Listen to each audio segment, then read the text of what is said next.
ওয়াজ আমি অনেকবার করেছি আপনাদের সামনে। জিহাদ শব্দটি এসেছে জুহুদুন। জুহুদুন শব্দের অর্থ হলো চেষ্টা, চরম চেষ্টা। চেষ্টাটা কি একটু বোঝানোর জন্য একটা দৃষ্টান্ত দেওয়া যায়।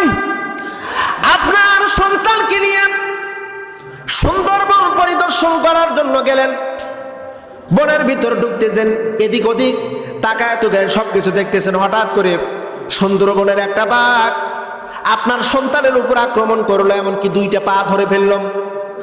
আচ্ছা বলুন তো, বাপ হিসেবে আপনার কর্ম, আপনার কি দায়িত্ব?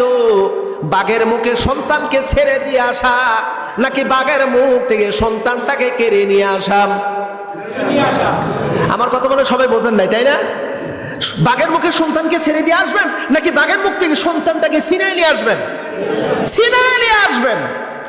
এবার বাঘের টার্গেট হলো যেই শিকার ধরেছে শিকারটাকে খেয়ে ফেলবে, আর বাবার টার্গেট হলো বাঘের মুখ থেকে সন্তানটাকে ছিনিয়ে নিয়ে আসবে। এই যে দুই মুখী সংঘর্ষ, বাপ টানে একদিকে আর আপনি টানেন আর একদিকে, এই যে টানাটানি, এই টানাটানির নাম হলো চেষ্টা, আর আরবিতে বলা হয় হলো জিহাদ। আরবিতে কি বলা হয়? আর একবার জোরে বলুন, কি বলা হয়? ও প্রিয় বন্ধুরা, জিহাদ মানে এই নাম, তরবারি লইয়া, অস্ত্র লইয়া আমি আপনি আমার প্রতিপক্ষ শত্রুর ঘাড়ে মারলাম, ওরে কতল করে দিলাম, এটার নাম বড় জিহাদ না? জিহাদের চূড়ান্ত রূপকে বলা হয়েছে হারবুন। হারবুন শব্দের অর্থ হলো যুদ্ধ। জিহাদ কারে বলা হয় একটু ভালো করে বুঝবেন। সমাজের ভিতর অন্যায় অপকর্ম আছে, ওইটাকে প্রতিহত করে সেখানে ন্যায় প্রতিষ্ঠিত করার চেষ্টার নাম হলো জিহাদ। এই জিহাদ যদি কোনো ব্যক্তি করতে পারে, আল্লাহ পাক রব্বুল আলামিন তাকে কিয়ামতের ময়দানে মাফ করে দিবেন। এই জন্য আল্লাহ পাক বলেছেন, ওয়াবতাগু ইলাইহিল ওয়াসিলা ওয়া জাহিদু ফি সাবিলিল্লাহ। আল্লাহর কাছ থেকে ওসিলা তালাশ করার একটা মাত্র উপায়, তার নাম হলো জিহাদ। জোরবন, তার নাম কি? আপনাকে চেষ্টা করতে হবে। চেষ্টার দায়িত্ব আপনার। ফলাফল দেওয়ার মালিক আমার আল্লাহ। ফলাফল আল্লাহ দিবে কি দেবে না সেটা আপনার নিয়ে চিন্তা করার আফসোস নাই, কোনো সুযোগ নাই।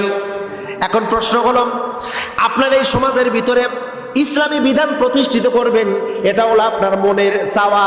মনের ভিতরে বড় আশা হলো এই সমাজের ভিতরে ইসলাম প্রতিষ্ঠিত করবেন। মনের চাওয়া, চাওয়া থাকতে হবে, নাকি বলেন আপনারা? চাওয়া যদি না থাকে পাওয়া সম্ভব নয়।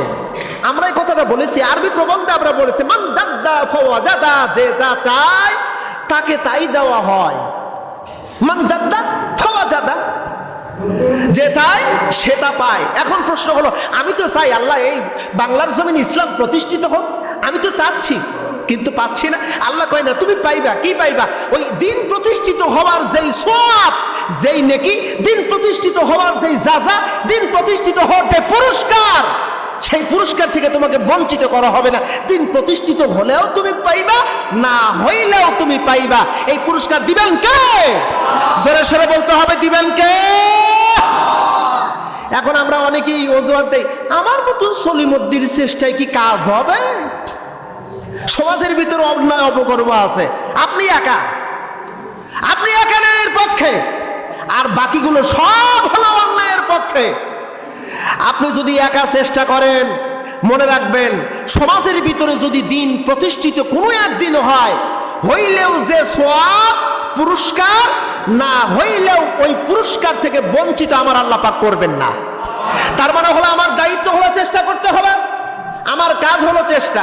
আল্লাহ পাক রব্বুল আলামিন কোরআনুল কারীমের সূরা রাদের 11 নম্বর আয়াতের মাঝখানের অংশে বললেন, ইন্নাল্লাহা লা ইউগাইয়িরু মা বিকওমিন হাত্তা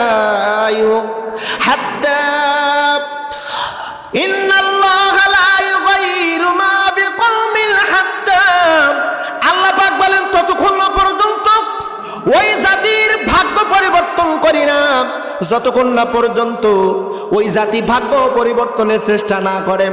তার মানে হলো, চেষ্টা যদি করা যায়, ভাগ্য আমার আল্লাহ পাক পরিবর্তন করে দিতে পারে। যেমন একটু ভালো করে বুঝবেন, মন খারাপ করবেন না, নেগেটিভ সেন্সে নেবেন না। মন খারাপ করার কোনো সুযোগ নেই, নেগেটিভ সেন্সও নেবেন না। এই যে অনাবৃষ্টি, অতিবৃষ্টি, এটি কিন্তু কিয়ামতের আলামত।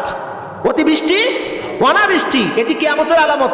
মানে মৌসুম ছাড়া বৃষ্টি, মৌসুম ছাড়া বৃষ্টি। আবার দেখা যাচ্ছে যে রোদ বেশি হওয়ার কথা না, তাপমাত্রা বেশি হওয়ার কথা না, কিন্তু তাপমাত্রা প্রখর। এটা হলো কিয়ামতের আলামত। এটা কেন হচ্ছে? এটা হলো আমাদের দুই হাতের অর্জিত ফসল, আমাদের দুই হাতের অর্জিত ফসল। আপনি খবর পেয়েছেন কিনা আমি জানি না, আমি যতটুকু আমার জানা, গত কয়েকদিনের মধ্যে এই সাম্প্রতিক থেকে আজ থেকে শুরু করে 4-5 দিনের মধ্যে গোটা বাংলাদেশের প্রায় সব অঞ্চলে বৃষ্টি হয়েছে। এত বৃষ্টি হয়েছে, বিশেষ করে উত্তর অঞ্চলে এত বৃষ্টি হয়েছে, ভারী বৃষ্টির ফলে ক্ষেতের ফসল নষ্ট হয়ে গেছে। দেখলাম সিলেট, সুনামগঞ্জ, নেত্রকোনার হাওর অঞ্চলগুলোর যেই জমি ছিল, হাজার হাজার হেক্টর জমির ফসল নষ্ট হয়ে গেছে। উত্তরবঙ্গের একই অবস্থা। এমনকি আমাদের দেখলাম আমাদের চলন বিলের বেশ কিছু অঞ্চল সেখানেও প্লাবিত হয়ে গেছে। এই যে ফসলের ক্ষেত নষ্ট হওয়া, এটা কি সুলক্ষণ নাকি কুলক্ষণ? জবান খুলে জোরে সরে বলতে হবে, সুলক্ষণ নাকি কুলক্ষণ? এটা হলো আমাদের দুই হাতের অর্জিত ফসল। জমিনের ভিতরে যত পাপ হবে, যত অন্যায় অপকর্ম হবে, ওই জমিনের উপরে তত গজব আল্লাহ পাক অর্পিত করবেন। আল্লাহর গজব কয়েকটা পদ্ধতি, এর মধ্যে 1 নম্বর পদ্ধতি হলো ঘন ঘন ভূমিকম্পন হওয়া। 2 নম্বর হলো আকাশে মেঘ জমা হবে, মেঘের পানি তেমন পড়বে না কিন্তু বজ্রপাত হবে। 3 নম্বর ভারী বর্ষণ হবে, এতে বান্দার রিজিকের অভাব হবে, রিজিকের মধ্যে অনেক সমস্যা হবে। 3 নম্বর হলো মাঝে মধ্যেই বিভিন্ন জায়গায় বৃষ্টি বাদল হবে।